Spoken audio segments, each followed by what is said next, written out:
All right, so we got Preston Ingram here tonight, and we just want to go over the landscape of college basketball as a whole, but more importantly, highlighting the NAIA level because a lot of people try to, short them like this isn't high level basketball when indeed it is really high level basketball. So just wanted to invite Preston in so that way he can give us his background on his program at Missouri Baptist University. Yeah, so I appreciate you having me on, man. It's been a blessing to have me on here and to kind of talk a little bit about our program, our level, the things that we kind of look at, and kind of hopefully what we can kind of continue to move the trend for us low level guys. I think us low level guys sometimes don't always get the respectability as we wear 75,000 hats. Of having to do it all and not have those background staffs. And so, but it's a blessing to have me on here, man. I just completed my 4th year here at Missouri Baptist. We've had a really good run here. We just went back-to-back AMC conference champions, back-to-back. First time in the last 20 years to have that happen here at Missouri Baptist. We won a conference tournament 2 years ago and went to the national tournament. And that was the first time in I think it was like in almost 30 years that's happened. And so we've been having some good stuff going on, and hopefully we can kind of continue to move and continue to grow and get the right players in that we want to be able to have to our program and continue to put ourselves on a national scene and national setting and be able to get that respect that we're really wanting to be able to have from the top 25 and on. Mm-hmm. And most people don't realize that NAIA is tough. I mean, where I was coaching, we've sent numerous players to NAIA level. We actually sent a kid out your direction 6 years ago now, the Jordan Anderson kid that was over at St. Louis College of Pharmacy there. That was one of our guys on the national title team. Yeah, man, that boy was tough, man. That was my first year in the league. I thought, man, that was the most athletic pharmacist I ever met in my life, man. Hey, that boy gonna be on Walgreens going baseline on somebody, man. That boy was athletic as heck. We used to look at some of the stuff he would do. Like the first time he did it in practice, kid stole the ball. It was off a bad pass he threw. Kid steals the ball. He in the passing lane. We tried to teach him to get up the line. Whatever. It was our turn. Steals it. Jordan lets him get ahead of him and slows down. He's like, who slows down when they trying to contest? Boom! I'm like, oh. Yeah, athletic now. I'm telling you right now, that boy the pharmacist right now giving somebody 30. He was athletic. I mean, he was as athletic as anybody. I mean, I've been blessed to be at some different levels and all across, domestically here in the States. And I think I would tuck him anywhere. That was one of my first games of conference play, and I thought, yeah. I mean, we won, but I mean, it wasn't like I was doing this on the sidelines trying to figure it out. So yeah, understood. And we just, we sent a couple of kids to Judson. We sent a kid to another school in Missouri right now. I can't think about it. His name was Mike Banks. That would have been before you would have got around. Yeah. But just let me know as far as what's the recruiting landscape look like for you being NAIA, especially with, so much of the D1 or bust culture, which I think is complete BS. Well, it is, man. I mean, the unfortunate part of it is that the reality, the reality of our level is it's a low major league. I mean, the top 75 teams, I think in the NAIA all have top, low major, sometimes low major plus talent. Every once in a while, you're going to have a couple of these teams, even in particular in our league, that had the National JUCO Player of the Year that played at Texas Tech and was 6th man of the year when they went on and played in the national championship. But Deshaun Corpy that's in our league. I mean, that's a high major Big 12 player, and it has a lot of clout. And so there's a lot of talent that is Division I-esque in this league. And the way the portal is now, not everybody, unfortunately, I think the portal is kind of getting out of control, but the portal is actually showing its face of what is actually the power of it's going to end up doing is it's allowing us lower level guys, for instance, FAU, San Diego State, at that level to be able to have a chance. And even for us, I mean, we've been blessed to be able to play some Division I's and Division II's top 25 and be in the games with them. and really possibly could have won those games, you know, if there wasn't a few things that kind of went one way or another. I mean, just recently we had SEMO, Southeast Missouri State. You know, we had them up or down 20 at one point. You know, and where I used to coach at with Cinco Boone, that I was blessed to have that opportunity down there. You know, we went down there and went 12 in the country, and we took him over to a 3-point game. Now he was not the happiest customer with me at the time, but you know, I mean, like we felt like we was pretty talented, and you know, we had some good size to us. I mean, you know, our front line was 7 foot, 285, and we went 3 6'9", 1 6'8", and a fleet of 6'4". I mean, we was huge and big and beefy and skilled, and we had a lot of Division II and Division I bounce back guys. I mean, you know, and I mean that's kind of what it is. I mean, the experience level of our level is massive because we don't have it's kind of like Division II. We don't have a age requirement. I mean, really, I mean, you could be in the league and have a 26-year-old man be in there playing, and that's where the high school guy sometimes struggles. Is I was just having this conversation the other day with a high school kid that was on visit, and I said, you know, you could be a high school kid and start as a freshman at 15, and that's usually because you went through puberty at an early age, allowing you to have the testosterone to do that, right? Mm-hmm. Some of us hit that, some of us hit it later. But really, 15 to 18 is a big gap because of testosterone. But if you hit it early, there's not a big gap in that part. 18 to 25, that's a big gap because now this guy's got experience. He's became matured. His testosterone's all the way through. He's had 6-7 years in the weight room.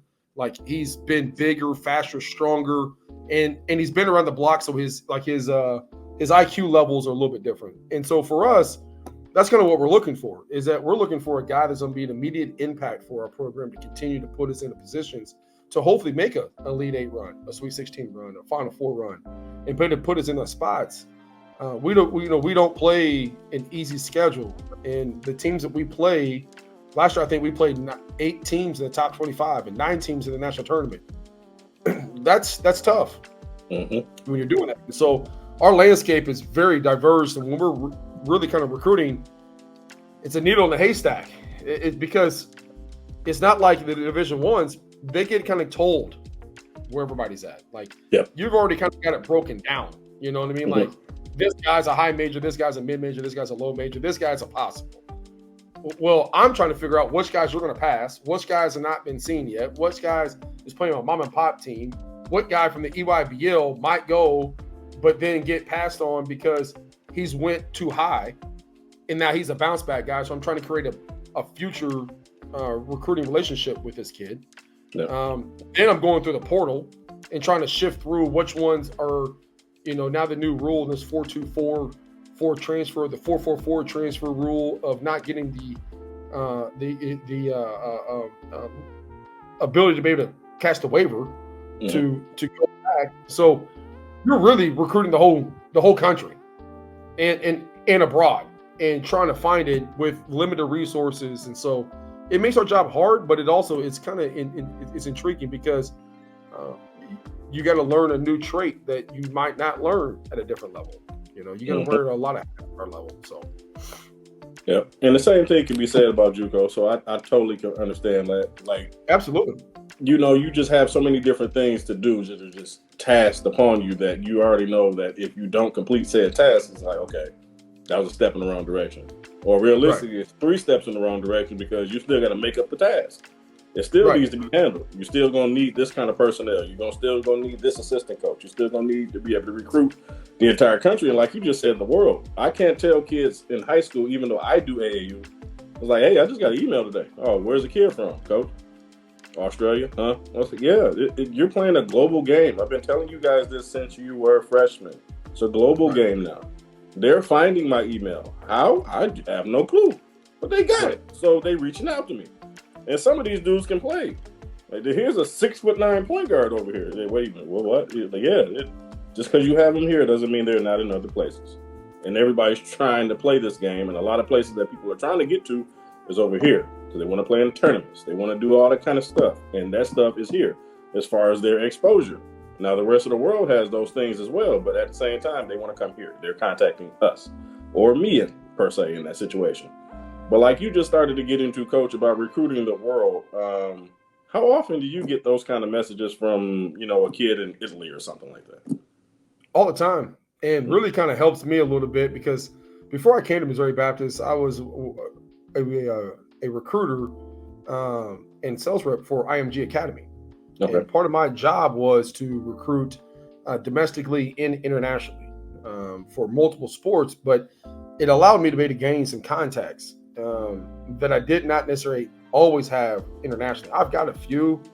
And, I've been doing it now for 25 years. I started coaching at 17 and just kind of through the process while I was still in college. I was coaching while I was in college, and then it just kind of just continued to grow.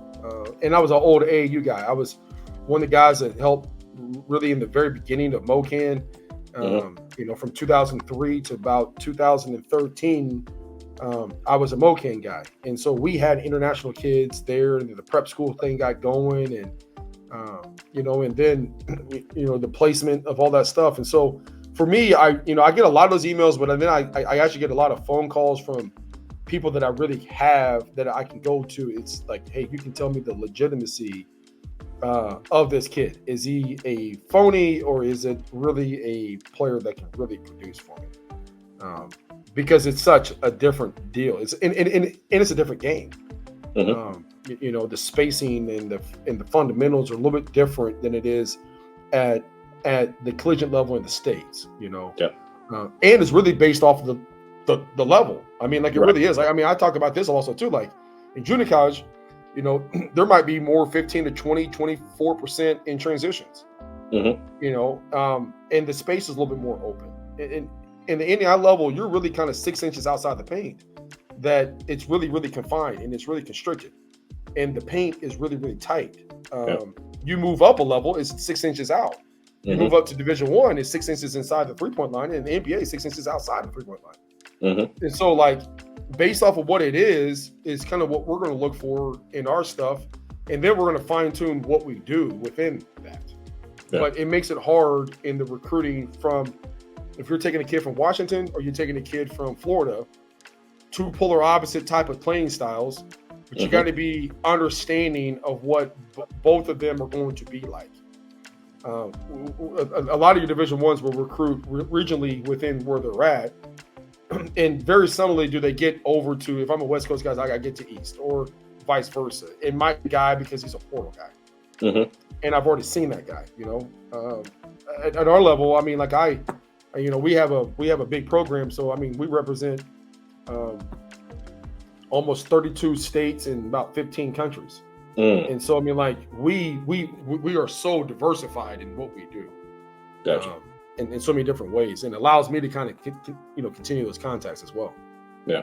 And that's the one thing too. I was telling a young man I came across probably about a couple of hours ago as he was getting ready to go to his track meet. And he was like, well, I haven't been contacted by anybody. I'm like, yeah, but you got to look at it like this. The market is more saturated. He's a business guy, so he got what I was saying. I'm like, the market's more saturated, so what we need to do? He's like, well, I need to probably do more contacts. I was like, yes, but let's do it professionally. I was like, where you're going to get ahead of people is, why don't you go set yourself up a LinkedIn? Then make you a Twitter page that's just for your links and everything like that, but you make sure that your academic achievements and everything like that, you make sure they're on the LinkedIn, and that way the schools and things that you're thinking about contacting, that way you get in contact with those professors. That way they know what you're doing. These people aren't moving around. If they do, they're going to move to another favorable spot, and which you would want to go to academically anyway. These are the things you might want to start to take, because everybody's just contacting the coach. Okay, that's great, but understand that the coach is underwater with so many things coming their direction. So you got to take the initiative to go and do different things, so that way everything that you see is out there on the table. So that way it makes you a better considerable candidate. And all I've basically told you is how to up your resume, bro. That's all the conversation was, but it needed to come at you like that so you can understand it. Sure, absolutely, absolutely, and it is because of the lower level. You're baiting information to try to find the information. And the information is not always just fluent enough to be able to go and find and get. It's us digging the Twitter page. It's digging. We don't have the portal, access to the portal. So really, I don't have all the other backside information. If it's a high school kid, you're still trying to figure it out from the access of what it's going to be at, because not everybody plays in tournaments that's going to be regionally where we're going to be at all the time. And so we are. We search LinkedIn, we search all your Twitter and Facebook and Instagram, and we have some guys try to get on Snapchat and try to find the stuff on Snapchat. I've got away from Snapchat. I don't do Snapchat no more.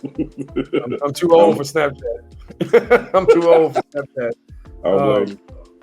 But I mean, like we do. I mean, we really, really dig so we can find the information out, and we want to be very.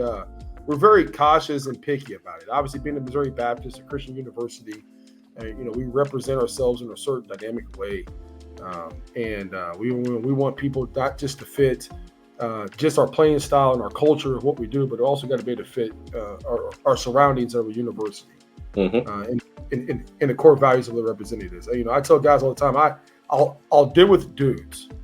We just don't deal with buttheads. Yeah. We won't deal with a butthead of any kind, regardless of talent on that part. And, we're very selective of what we want. And then once we get it, we find it, then it's our job to kind of, move that needle and make it better and make sure that we do what we're supposed to do as a staff. So getting into that, just because you just touched on, make the student athlete better, per se. What does the schedule look like for a player coming in? What does the day-to-day schedule look like out of season first and then in season? Because a lot of kids don't understand that out of season schedule, especially speaking for the high school kids. The out of season schedule kind of sets it up to be like, okay, we want to get you into some shape. We want to see how you work. We want to see all those different things before we actually get into the meat of what we're doing. But this is the precursor to what we're doing and the way that we do it, so that when we get to that point, it's not like we got to go re-explain all of this. Right. Well, now we got slapped. We used to have, we used to be based off of weeks for our ability to be able to get the balls out. And now we don't have that. Now we have a select date that is, I think it's 35 days before your first competition date. Okay. And so we don't really get the balls out until late September. We're very close to what Division I's are doing in that aspect. Gotcha. For us though, what we do is that we utilize now we do strength and condition. And we do those too. And so really what we get done is we try to put in our foundations through our weight room trainings and then through our conditionings. And we're very strategic about how we go about doing that. We try to put them in movements that's going to be very parallel to what we do without bending the rule and breaking the rule. And so we put the goals, we're blessed. We don't have the goals on the baselines. We have the goals that come down from the sky. We put those goals all up in the sky. There's no debate that we're not in there doing anything that we don't do. If we're in the gym, we have them working on hip mobility. We have them working on our first steps of our explosion. So what we're really big about, I'm very big about hip mobility defensively, of lateral movements. I think an athlete's only as good as his core and his hips. Excuse me. And so like we're really big about that. I've been blessed to have a staff that's their background is strength and conditioning and player development. And my staff, Taylor Jarvis, Chris Forrest, and Son DeCarlos that actually played for me as well. They kind of handle all that for me and they kind of handle those aspects for us. But we really put our emphasis in that. And then we talk about our day-to-day about, just I'm an energy guy. I want us to have energy. And one of our mottos is you over me. And so like, how are we going to bless somebody else's day? Like, that's a big thing for me. Like, we come in there and say, okay, hey, tell me something good about today. And then, then it's like, okay, tell me something that you need to improve on to be able to help him, and we go through all these different criteria of how we're going to win the day and what we're going to do today. And do we achieve our ultimate goal by getting better for the day? And so, and if we have a bad moment, it's we got to be able to fix that. We got to continue to move that course on that part. We don't really try to have bad days because I don't believe in bad days. I don't believe that you can wake up. I hate the saying that I woke up on the wrong side of the bed. I just don't find that to be true. I think that means that you went to bed with ill will in your heart and you did not do what you're supposed to do before you went to bed. And so we really try to focus on that. I don't like our guys' faces at times. Like I'll tell them quick, I don't like your face. And they'll tell me, Coach, I don't like your face. And I say, you're right. So let's fix it. Let's fix it. It could be a bad day. It could be a real no, but like those times they're going to love us and those times they're not going to like us. And that's fine because those times I'm not going to like them. you know, and that's okay. As long as we have love, respect, and honesty that we can correct and understand when we're wrong, we do our push-ups. When we're not, you know, we continue to move. And that's a big thing. But we lay that down until we get the balls out. Then once we get the balls out, then we start putting our fundamentals of our everything else of what we're really going to end up trying to look at for the next 30 days before our first line of competition. Yeah. So I definitely understand that. And one thing I remember hearing years ago was correction isn't criticism. We're just trying to correct what the issue is so we can move forward. Yep. Especially within a team and a group of people, because we don't want it to become cancerous either.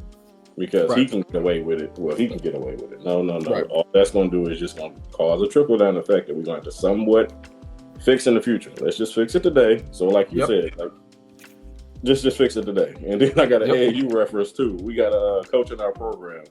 He loves kicking kids out of practice when it pertains to kicking them out of practice. Like, hey, I don't like your energy today. You must want to go home. You know what? You guys are driving now. You got the night off. Go home. And they'll be looking like, huh? Like, yeah, it's not right. You're not going to percent. These things are always wrong. It's okay. Tonight's not that night. But you're going to fix it. We're going to see you tomorrow. Or would you rather run the rest of practice? Because it could really just be something plaguing him with school. But see, he's not ready to speak about it yet. Yep. And then you get that text message like, oh, okay, that was the issue. The whole time that was the issue. It was something that you said that you shouldn't have did, and it just ain't get to us yet.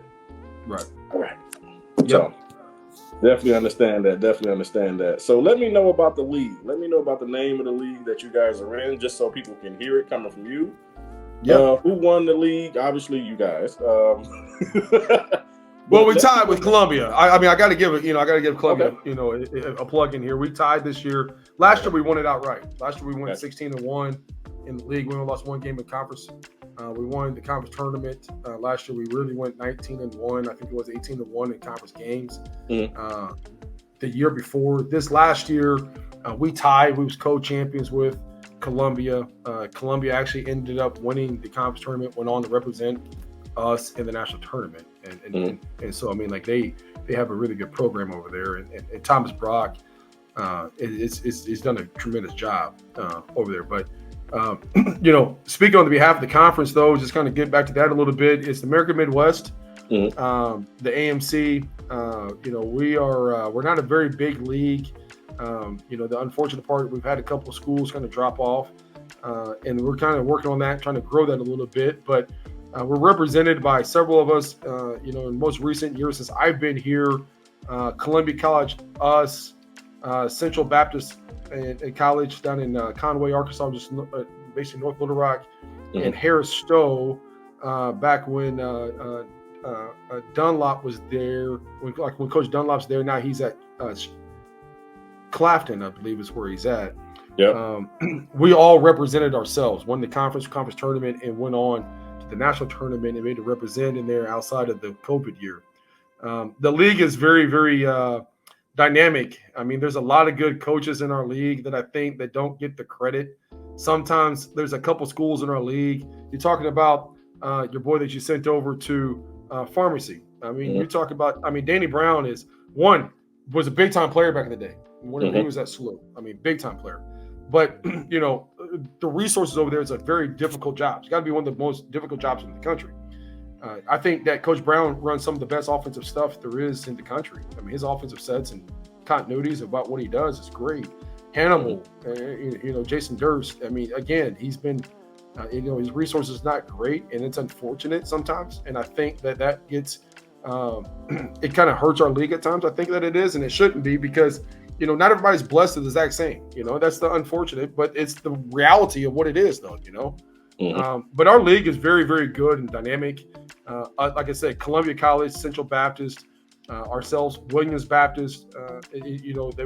All of us represent ourselves from a high level, particularly being to play in the top 25 and really represent ourselves in the conference and what we want to do. And our league is very, very talented, athletic. I'll be speaking behind the Dashawn Corpio kid. He played at South Plains, and he was National Player of the Year, and went on to Texas Tech. I mean, like, he's no slum. And You know, a couple of years ago, we had Deshaun Munson. Deshaun Munson averaged a triple-double, 35, 15, and 12. At the 6'4", 220 point guard that I don't really care who he's playing against. He's going to get a triple-double. I think he scored like 1,500 points in 49 games or something like that. Like it's something ridiculous. Like, I'm like, man, come on, Munson. You can't play tonight. You know, but I mean, like, that's the type of players that we have in our league. And I think our league is very, very good. And, you know, it's comparable to some of the leagues. Some of the leagues are, you know, a little bit more top heavy and have a lot of talent. I'm not going to sit there and say that we're the best league there is out there, but I think that there's a lot of schools that know our top teams in the league and understand what we're capable of doing and kind of how we can represent ourselves from a national standpoint by how we schedule and what we need to do during our league. Yeah, and a lot of people don't understand, like, just scheduling is so important. But before I even get into scheduling situations, resources and college scholarships. Unfortunately, a lot of high school kids just think that, okay, it's a scholarship, I'm good. No, what the academics look like. They might need to stack your scholarship. What do these things look like? So that way you know what you're going getting into coming into said situation. Right. Whereas a kid that's been somewhere seasoned, the moment you tell them what this breakdown looks like, it's like we were saying, you know, just a little bit earlier, they understand that it's nothing but the experience. You understand what the experience looks like. You understand that when coach says this, how that means you need to move. The level is just kind of, that's cute for the people that don't understand what me and you both know. Right. In most cases, because we've seen D3s go knock off D1s. Us as a JUCO one time, and, you know, in exhibition, we went to a D2 and we gave them all of life that they didn't want that night, and they lost by 20. So you never know what this could end up looking like. But the level itself is just kind of like, okay, it's like sometimes I think we beat our chest too much as kids, me included. You know, when you're a kid, you know, you're beating your chest because you think like, okay, I got here, I'm good. Okay, but you still got to work. But at the same time, it's like, okay, the level was one thing. The objective was just to try to have free school and get your butt on when possible. So as far as resources, what I'm getting at, as far as like scholarships and stuff like that, not asking for a scholarship breakdown per you, but at the same time, looking for, when a kid gets a scholarship from you or offer, what does that entail? What does it look like?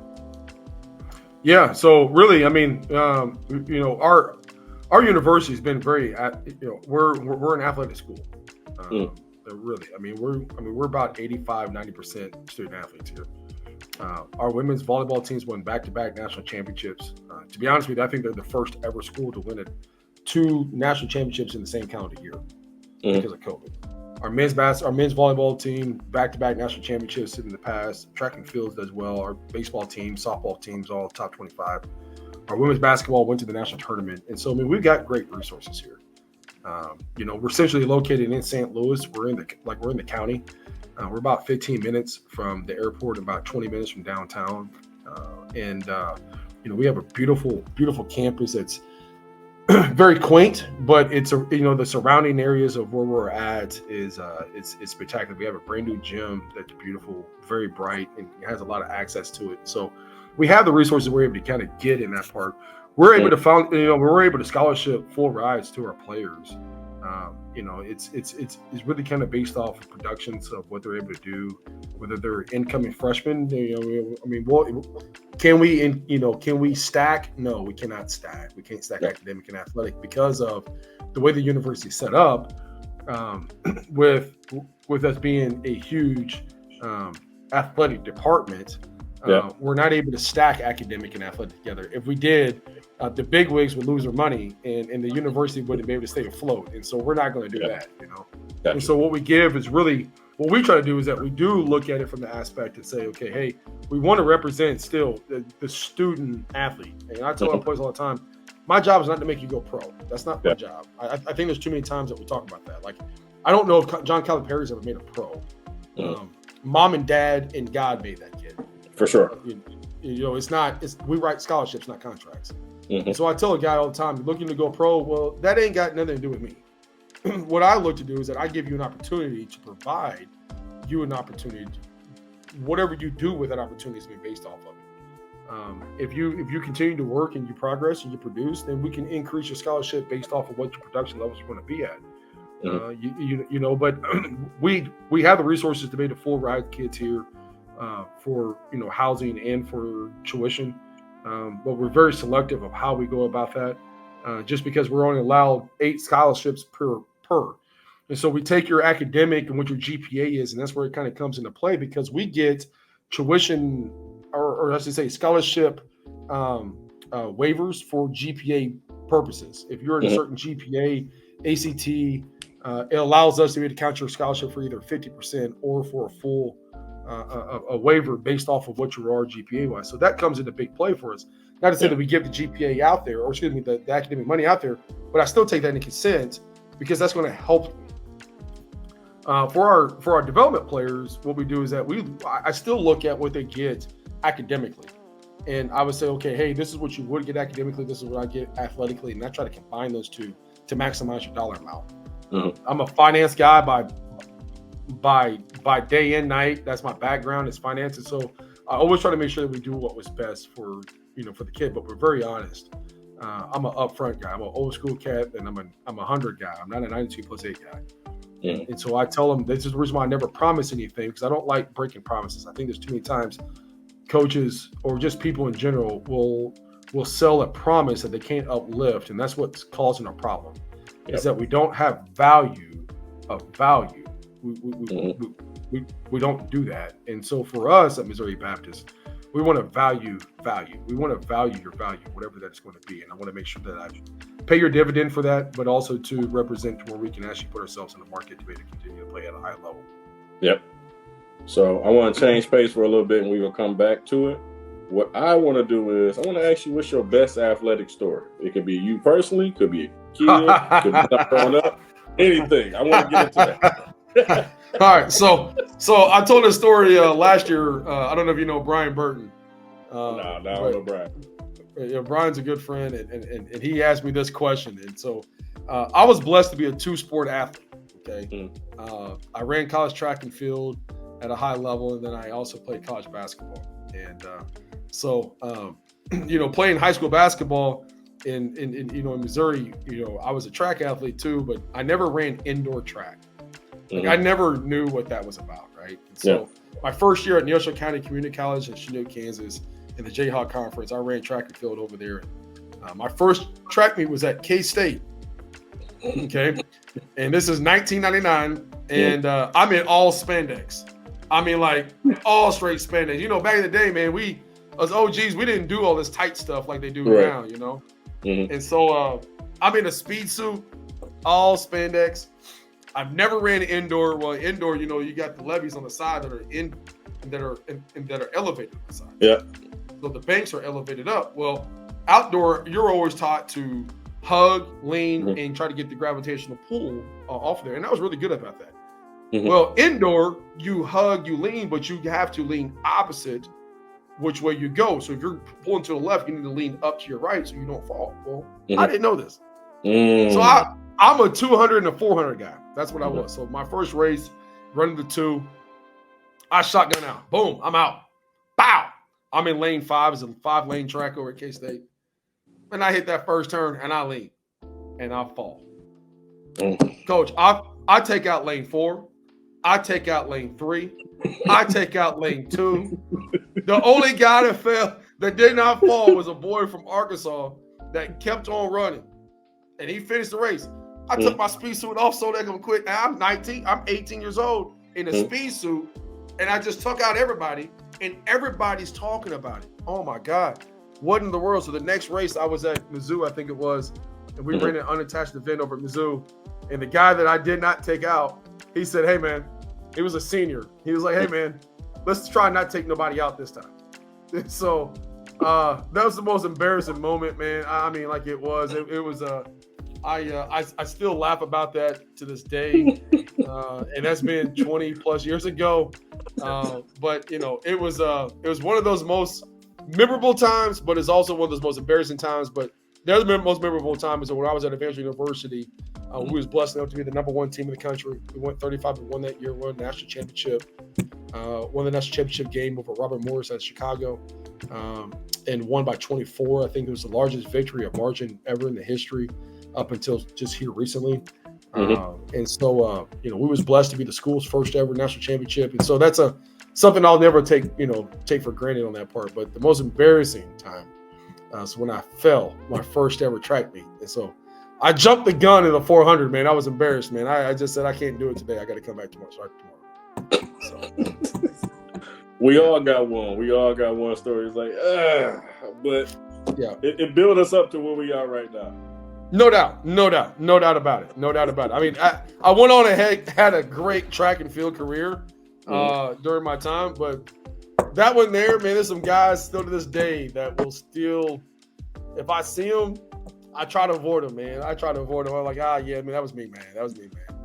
Come on, man. That's 25 years ago, man. Let that go, man. Come on, man. Let's move something else, dog.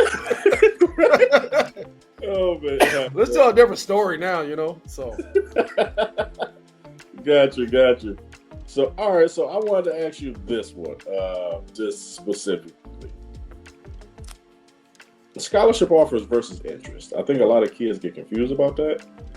And I'm just always interested in different coaches per spade, like just how they state it. Yeah. Just scholarship offers versus interest. Most kids don't, get it. And we both know the parents definitely don't get it. It's like, I heard. No. Yeah. No, so. I think there's a lot of the fortunate thing, the good thing about social media is allow us to be able to network virtually at a single station, right? Like it's allowed us to be able to create these opportunities of conversations, through social media. But the negative side of social media is that we're all blessed to receive or blessed to say. Like that's what we are. And then we create a fake narrative of something that we're not. Like, you got to take the right picture or the right frame, and if it's not right, I got to delete that because I don't want them to see me at a flaw. Yep. Whenever I grew up, you saw us in the good and the bad. You saw us in the flaw and the non-flaw. You saw me for who I was and who I was not. And you got evaluated truthfully compared to figuratively. One of the things for us is, I tell kids all the time, if we're seeking after you, I put a lot of pressure. When I worked for Kevin Muff at Pittsburgh State, Coach Kevin Muff, and man, it used to drive me insane in the very beginning because he was the kind of guy like, if we was going to offer a guy, that's who we're going to go get. We're not going to offer and just throw offers all over the place. Gotcha. And it put a lot of pressure on me because as an assistant, I'm like, hey man, if this kid tells us no, and I've been on him all year, I mean, obviously you're recruiting relationships, and you're recruiting the families, and you're recruiting all this stuff. But if I'm on this kid and all of a sudden he comes back and tells us no after 6 months of digging, and this is July, man, I don't have another one in my pocket. You're not letting me go get another one.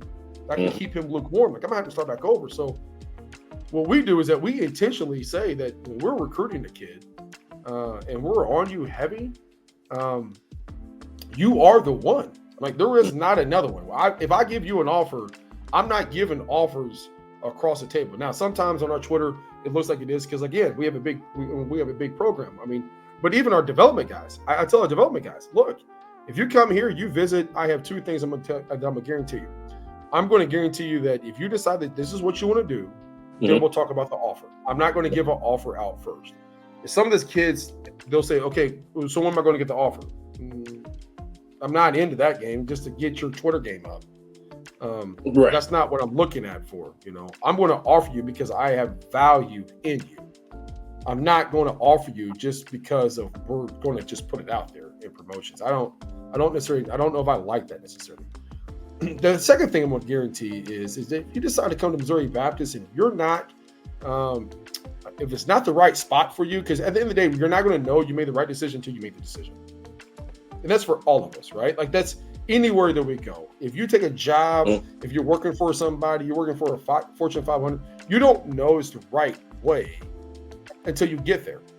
So what I tell them is there's two things I'm going to guarantee you. Is that once you decide that this is what you want to do, let's move into it. We can talk finances, we can talk money, we can talk scholarships, what we need to do based off the level.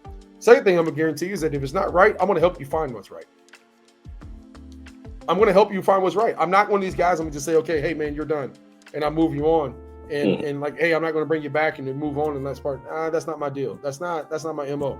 I've helped players find other schools and other locations probably more than I helped them find me. Yeah. Because what I know is I'm a walking 1%. If it wasn't for certain people in my life, whenever I came up, I am not where I'm at based off of my academic career and my faults that I had with that and my athletic do's and don'ts of what I needed for me to help put me in the spots. Some of it I did not know. I'm the only one in my family to ever go to college, So I mean, like, I'm a first generation kid. We didn't know when me and my father was at Neosho County and we're signing these papers. I didn't know nothing about what it was. My dad didn't know nothing about what it was. We're finding this thing out blind together. Yep. I didn't know back in the day what Division I, Division II, and NEI and JUCO. I didn't even know what those options were. I had no idea. I just knew that I wanted to hoop or I wanted to run fast like Ricky Bobby, and I wanted to do those things however way that it went, right? And so there's sometimes we sit down with first generation kids and I sit down and I say, okay, hey, I get it. I understand it. So let me help you walk through this path. Yeah. I want you to want to be here as much as I want you to want to be here. Exactly. But in return, I have value. And I think that's the biggest attribute that I have is I'm going to value your value. If it's not right here, let me help you find that. Here's a list of schools that I think that could be good. Once you make the contact, if I need to follow back up, I can follow back up. If not, you're more than welcome to use me any kind of way. And I do that all the time. It's not about that. I think there's some coaches or some people, I should say, not even coaches. There's some people that don't necessarily do that. And I understand that, why I do. One of our best players is, from last year's team is wanting to get back closer to home. And I'm trying to help him any way that I possibly can. I want to see him succeed. It's not about anything with that. At the end of the day, I want to see the young man succeed. I want to see the young man do better. And be able to, provide for his family at some point in time. It's not, I don't want to see him out doing something else. I want to see him providing something else on that part. So that's kind of what we do, and that's kind of how we go about it. And what our value, really testimony, I should say, about what we are and what I want our staff and our program and our culture to be about is to be bigger than themselves. And really kind of like what Coach Tang was talking about the other day. When you love people, man, it's amazing what things can happen. And I think because of that, I think that's one of the reasons why that we have such a huge high retention rate at a lower level that a lot of schools don't necessarily get all the time, or programs don't get all the time, because we really put a lot of value into it, man. Like if once they're there, I let my assistants do the recruiting. I really try to love on our guys, and I really want to be able to go. And sometimes they drive me insane, and sometimes I got to take a deep breath and kind of step back from it. But a lot of times, though, man, at the end of the day, I want to see you graduate. I want to see you think outside the game. I want to see you navigate that. I want to see you want to become a pro, that you became a pro, and you got the resources to do that. We've had several guys go pro from our university and went on and played overseas or here in the States. And I want what's best for them. But I'm going to challenge them to think outside the box more so than just in the box and what the narrative is being pushed. I don't want that all the time. Yep, definitely. And those are really, really important situations as far as kids don't understand that there are some of us that really just want you to succeed. The moment you even walk on a college campus, you're already in the very, very minor leagues. Right. To play is another level of that minor league. To be successful playing and going to do other things, very, very short competition. And, the kids don't realize it, like you said, they're trying to get their Twitter game up, right? Offers. We all know each other. It's not like I'm on this island and I don't know you over here because I'm on this island. No, we played each other twice this year. Why do you think we don't know each other? There's conference meetings, you got to talk to each other, at jamborees and whatnot. We're just sitting there doing this. Or we just came here just for you, or not the enjoyment. But at the same time, you guys as kids, you guys fellowship, you guys follow each other on social medias. We do the same thing. It's all a big networking tool. And the quicker that, kids understand that it's an actual tool and it's not something to just have fun with and to abuse, they become exponentially better. And those are the things they don't understand. It's just kind of like, well, he got an offer to here. Yeah, he got an offer to here because of who he is. Now, at the same time, he might be able to drag you over there because of who he is. Just looking at that from that standpoint. If you look at the other standpoint, like you just said, you might not fit here, based on what your goals are, what you want to go and pursue and everything like that right now. But at the same time, if my guy Jim over here at such and such university has a spot for you, and I know your skill set, I know your character, I know how you move, if that's going to be a spot for you, then why wouldn't I push you in that direction? Absolutely. I'm not sitting trying to sandbag and have you for next year. Oh, yeah, if you enroll next year, we'll be able to use you. That ain't the way to go about this. And all you're going to do is have negative karma come back on you. And what kind of core values would you be able to accept from us as coaches if we operated it that way? Correct. So it's like, you just got to break that stuff down, and then they'd be able to, okay, now we see what you're saying. Like, he actually cares. Yeah, we care. Like, okay, we're going to get, 20 games into the season, and then you're going to figure out I don't care about you, or would you rather know I care about you from the jump? Right. Yeah. And a lot of times, it's the missed narrative also, too, is that if I've held you accountable, we as people don't like that. Mm-hmm. And so sometimes that can be taken out of context, is that he just doesn't care about me. In reality, that's not. It's I'm challenging you to be better than what you are, but I don't really care about the blessed to say, blessed to say, blessed to receive, blessed to receive. Mm-hmm. Blessed to say I'm going here. The blessing is that we get a chance to be able to create a relationship, and the receivement of that is how we're going to be able to prosper to the next of the next. I mean, that's really, I think that's what the blessing is for us as coaches, is that we get a chance to be able to really kind of navigate the young man while we're doing what we're passionate about. I mean, I think we all get into it not just to get wins and losses. I mean, obviously that's a big thing. I'm as competitive as anybody, but what I really want to be able to do is be able to navigate a young man's life, to sit there and say, okay, hey, at some point he knows, no matter if he stays here and he goes to XYZ, that he can call me for a reference, that he can call me because he's in trouble, and he can call me at whatever time that it is, and that we're going to be there because that's how much value we have into him. And that's the blessing that I really want to be able to say is, I get it and understand it, because it is a big thing and it's a big fad, but also too, we're very intent about how we go about our recruitment, and we're very intent of the players we get back. I mean, I won't email every player back. I mean, regardless of the fact, I just don't. I will use some past references and contacts and stuff like that. But once I get to know you, I want to know, are you a good dude? You're going to do what you're supposed to do? You're going to go to class? Or you're going to take care of what you're supposed to take care of? You're going to do your individual workouts on your own in comparison? I mean, we don't have all the resources where we have a bunch of GAs and free gym time. So there's some of the stuff you got to do on your own. You're going to be able to do that, and that's what I really want to know before we just go out there and start putting offers out there. But usually when we put an offer out there, very seldom do we ever lose the kid. No, we've lost some, but it's because we're going to put that much more intent of relationship building into it. Not saying that not everybody does that, because that's a recruiting game. It's relationship building and relationship pushment, and really trying to dive into that to make it, where you feel like family, because that's ultimately what we want, is not just forbearance family, but we're actually truly family in that. Yeah, and that's why we do things. We basically say, once you're done playing for us, it's like crossing over, not jumping the broom per se, obviously, because nobody's getting married, but at the same time, you're crossing over into a situation where player brother, and it's like, okay, now you within, the alumni situation. Yeah, if you came through here and you did it, you probably got some stories, just like you just said. I know. I got some stories, and it's just kind of like. No, I got some other ones now too. I got some other ones where it's just not appropriate. It's just not appropriate for right now, It's just some stuff that's just out there like, that didn't happen.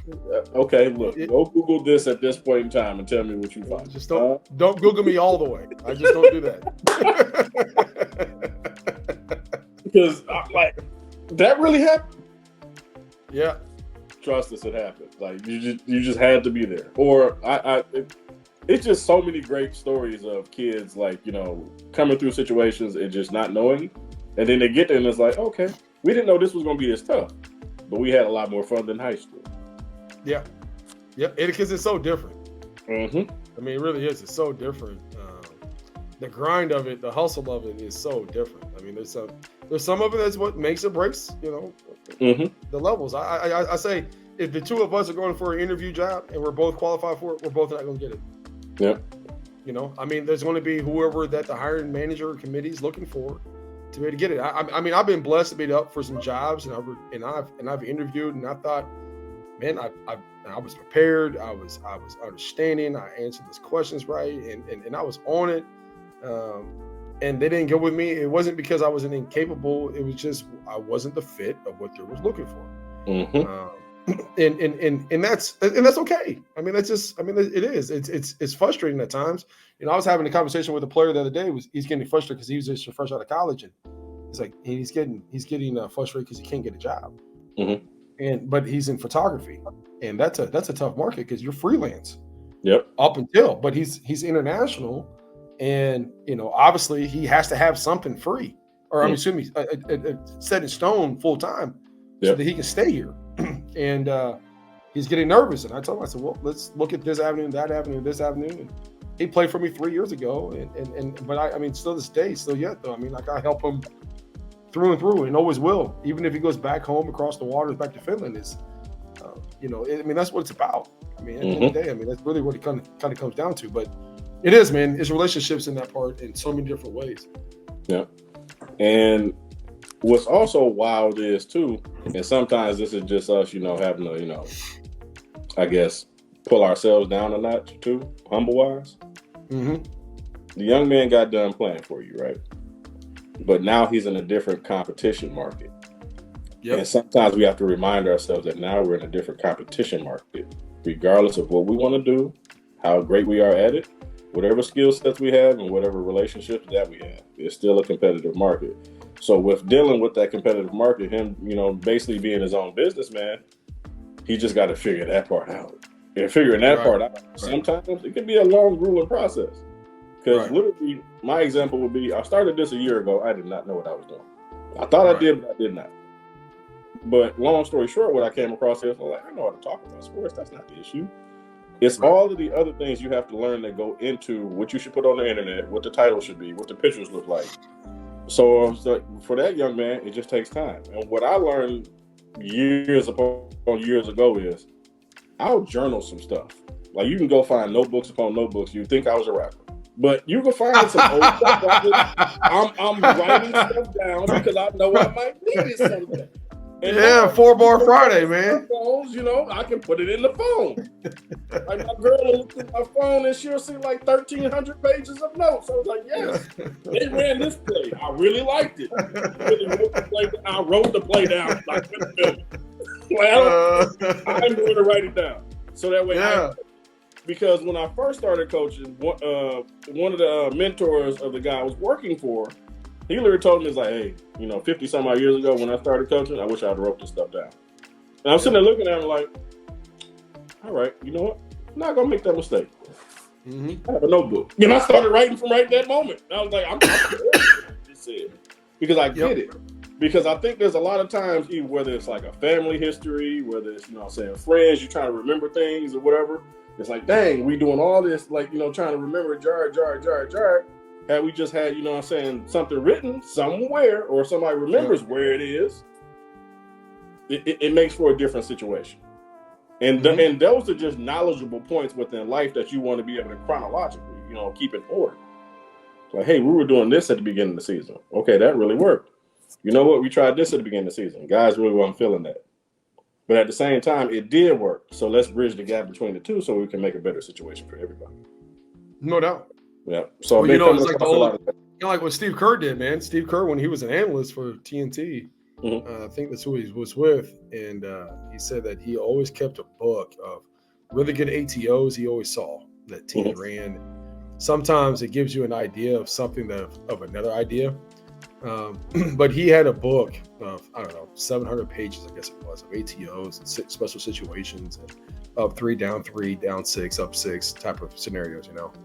And, you know, I'm the same way, man. I mean, like I was talking to my aunt that, you know, the other day is if I get something in my head, I got to pull over sometimes and I got to get it out. I got to get the shakies because I got to get it on paper to where I can really kind of put it fluently on there so that the next day I can go through what it is that I want to be able to go through, whether it's a set or an action or before end of, or maybe it's just a culture thing that I kind of saw, that I kind of maybe think I need to change this.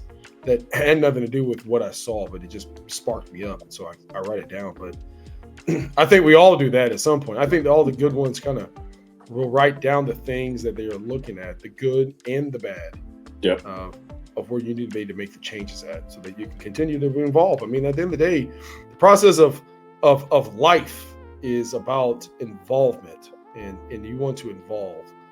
You want to grow. You want to prosper and be better. You know, somebody asked me, what's your 3 to 5 year plan? I said, I think I don't think that I have a goal, but my 3 to 5 year plan is me being a better husband, better father, and a better man 3 to 5 years from now. Kind of like what did Matthew McConaughey say? You got to have something to chase, to look up to, look forward to, and something to chase, right? And what I'm chasing is myself. Like, can I be better? And my daily goal is to do something today that I did not do yesterday that's going to prove me for tomorrow. That's how I get better in 3 to 5 years. I can't get better in 3 to 5 years just by saying, I want to do this 3 to 5 years. And I mean, that's what's going to happen. That doesn't work that way. 5 years ago, I was at Angelo State as an assistant. Since then, I moved to Charlotte, North Carolina. I was a head coach and executive director at Combine Academy. I moved to Sarasota, Florida, or Bradenton, Florida, to IMG, and then I came here. And that was July 1 to July 1. 1 calendar year, right? I still hear my wife all the time about me moving her from Bradenton, Florida, when we was beachfront, to St. Louis. And now she has Mississippi. You know, like, hey, babe, it's still water. It's funneling down to the Gulf. You're seeing the water get to the Gulf before it gets to the Gulf. That's right. That's my best thing I got. That's the best I think. You're the head of the time, you know, and she ain't buying it, but you know, it is, man. I mean, there's a big thing about that whole entire thing, man. You got to be about the process. You got to keep that stuff going and got involved, and that's what players got to do. Players got to do the same thing. Yeah. Players got to be able to see it. If you're a student of it, don't watch the NBA all the time, man. We're not the same, man. I mean, we're just not the same. I just don't think that we're the same. You know, Anthony Davis was a shot blocker in Kentucky. He's a 3-point specialist now. You know, so. And that's one thing that, you know, we try to make some of the kids recognize, because we got a player. He's down down your way at Lindenwood. That's one of my guys, Keenan Cole kid. And that's one of my guys since 8th grade when he moved into the areas. That's one of my guys. And I'm kind of mad at him that he didn't tell me that they was playing Illinois, where one of my guys from last year is the head manager now. He just made that's 2 birds, strong kid. Yeah, no doubt. But, you know, things like that, it's smooth that they get a chance to, you know, move to these locations and do the things that they're doing. That's the most important thing, you know. Right. But that's kind of where I'll end it, brother. I do appreciate you, and we definitely step back on here again later on this year, my guy. Yeah, absolutely, man. I appreciate you having me on, man. It was fun, man. It was good. It's good. One of the quickest hours I've ever had. For sure, bro. All right, I appreciate you, man. All right, bro. All right. Yeah. Yeah. I got it. We on the move. We on the move.